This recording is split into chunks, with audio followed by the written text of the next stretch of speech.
So you mentioned the somatic therapy. I feel like that term, somatic work, somatic healing, it gets thrown around a lot. Can you Yes. explain for the audience what that means? Absolutely. And you're totally right. I think even in the work that I do, it's like, oh, what do you mean when you say somatic therapy? So I'll speak from my experience. What I mean when I say somatic therapy is we have a full body, a soma, right? We have an experience. That body is constantly moving through us with all of our internal processes, all of our external experiences, and it holds on to stuff. Mostly, I tackle this from a nervous system framework of acknowledging what is normal nervous system patterning and what are the signs your body is giving us that you might be dysregulated, that you might be off the normal pattern. So, just to explain that piece easily, autonomic nervous system function, our fight or flight reaction, the ideal way that that system is operating, it's kind of got two benchmarks like a seesaw.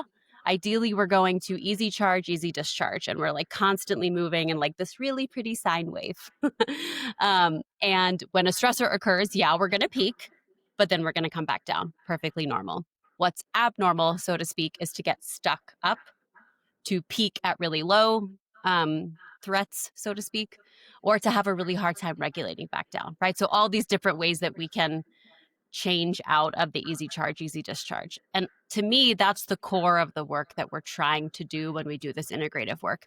How is our nervous system actually appropriately responding to all of the cues, right? The ones that come internally, externally, socially, behaviorally, emotionally. So the somatic work is looking at the body like it has information too.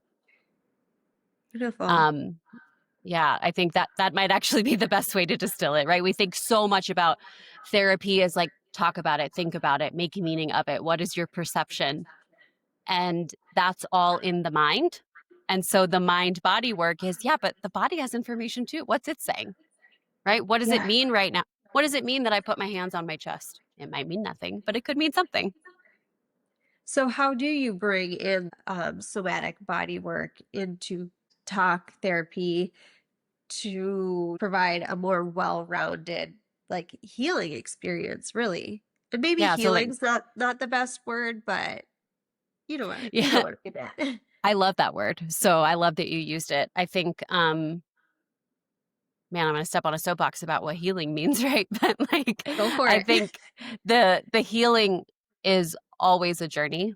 I don't see it as a word that indicates completeness, which is just to say that I certainly have a philosophy of how healing happens, and it doesn't happen when we silo these different bits of ourselves. So, coming back to the other part of your question of like, what does the integration actually look like, right? So, um, normally, I am observing and watching for cues that something has shifted for my client. So it could be a change in their tone of voice, the pace at which they're talking, their eye contact.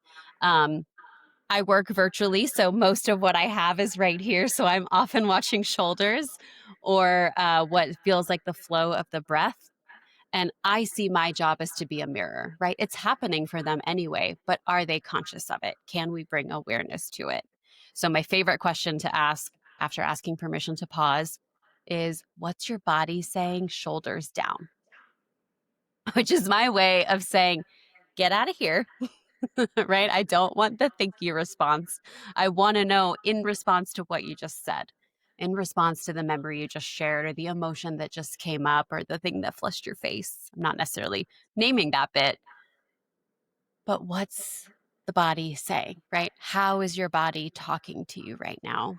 And the truth is, that can take so many forms, right? I leave it open on purpose because I think the experience of the soma is individual, right? There are some common factors: the tension, the achiness, chest tightness, shifts in our breath.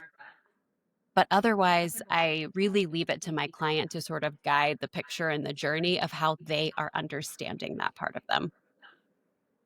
I really like that. What's your body saying? Shoulders down. Because I immediately was drawn to this image of a deep breath in and then an exhale, right? Yeah. Like, and then it Yeah, allows you to sink down into your heart and just listen from absolutely. here rather from here.